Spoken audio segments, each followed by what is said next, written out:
అంటాడు, రంగనాయక్ సాగర్ అంటాడు, కొండపోచమ్మ అంటాడు. రంగనాయక్ సాగర్ కడితే రంగనాయక్ సాగర్ దగ్గర హరీష్ రావు ఫామ్ హౌస్ కట్టుకున్నాడు.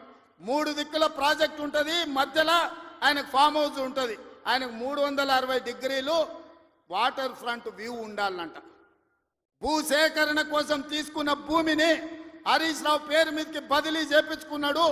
ప్రాజెక్టు కోసం సేకరించిన భూములు రంగనాయక్ సాగర్ సిద్దిపేట దగ్గర ప్రాజెక్టు కోసం సేకరించిన భూములు ప్రాజెక్టుల నుంచి తొలగించి హరీష్ రావు ఫామ్ హౌస్ కట్టుకున్నాడు. దానికి లెక్క చెప్పాల్సింది హరీష్ రావు గారు. ఏం చింత చేయకు, లెక్కలు తీస్తున్నా, నీ లెక్క చెప్తా. కొండపోచమ్మ ప్రాజెక్టు కట్టిందే కేసీఆర్ ఫామ్ హౌస్కు కాలువలు తీసుకెళ్లడానికి. ఇవాళ నిజ నిర్ధారణ కమిటీ వేసుకుందాం, కొండపోచమ్మ ప్రాజెక్టుకు పోదాం.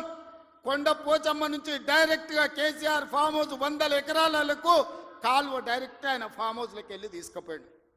1000 కోట్లు ప్రజలే ఖర్చు పెడితే నీ ఫామ్ హౌస్కు నీళ్లు తీసుకెళ్తావా? ఇది న్యాయమా? చంద్రశేఖరరావు గారు, నిన్ను నమ్మి నీ చేతిలో రాష్ట్రం పెడితే, నీ కొడుకుని మున్సిపల్ మినిస్టర్ పెడితే జన్వాడలో 111 ఫామ్ హౌస్లు కట్టుకుంటాడు.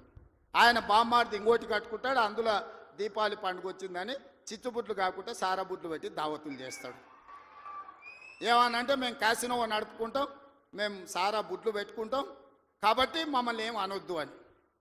అంటే బావ కళ్ళల్లో ఆనందం చూడడానికి ఆయన బామ్మార్ది ఏమి తాగి తందనాలు ఆడినా డ్రగ్స్ తీసుకున్నాడు ఆ ఇంట్లో దొరికినా కేసు పెట్టొద్దా? ఒకసారి ఆలోచన చేయండి. ఎంత సిగ్గు లేకుండా మాట్లాడుతున్నారంటే, డ్రగ్స్ తీసుకున్నాడు దొరికిండు కదనే వాడు మొత్తం అందా, అవును నేను డ్రగ్స్ తీసుకున్నాను వాడు ఒప్పుకుండు, డ్రగ్స్ ఉన్నోడు దొరికిండని వీడు ఒప్పుకుండు, కానీ వాడిని పట్టుకోవద్దంట పోలీసోడు.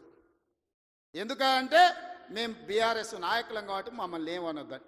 ఈ రాష్ట్రంలో ఈ దేశంలో బీఆర్ఎస్ వాళ్ళకి ఏమైనా కొత్త చట్టం ఉందా? ఇడిచిపెట్టాలా? ఊర్లో డ్రంక్ అండ్ డ్రైవ్ అని పిల్లలు ఇవ్వడానికి తెలిసో తెలియక తాగితే నోట్లో పుల్ల పెట్టి ఊదిచ్చి వాని బండి గుంజుకొని వాని పోలీస్ స్టేషన్లో పెట్టి వాని ఈపులు వలగొట్టి వాని దగ్గర 5,000 వసూలు చేస్తున్న సన్నాసి, నీ బామ్మార్ది డ్రగ్స్ తీసుకున్నాడు ఇంట్లో దొరికితే, అక్రమంగా ఫామ్ హౌస్ కట్టుకుంటే, వాని ఇంట్లో విదేశీ మద్యం దొరికితే వాని మీద కేసు పెట్టొద్దు అంటున్నావంటే చట్టం నీకోటి, పేదోళ్ళకి ఇంకొక చట్టమా అని నేను అడుగుతున్నా. ఇదా తెలంగాణ రాష్ట్రంలో 10 ఏళ్ళ అధికారంలో ఉన్న మీరు ప్రజలకు చెప్తున్నది? ఇవాళ అభివృద్ధి గురించి మాట్లాడతాడు. 75 ఏళ్ళనే నా కొడంగల్ ఎప్పుడో 1960లో మా పెద్దలు గురునాథ్ రెడ్డి గారి వేదం మీద ఉన్నారు. 6 సార్లు ఎమ్మెల్యే అయ్యాడు. ఎందుకో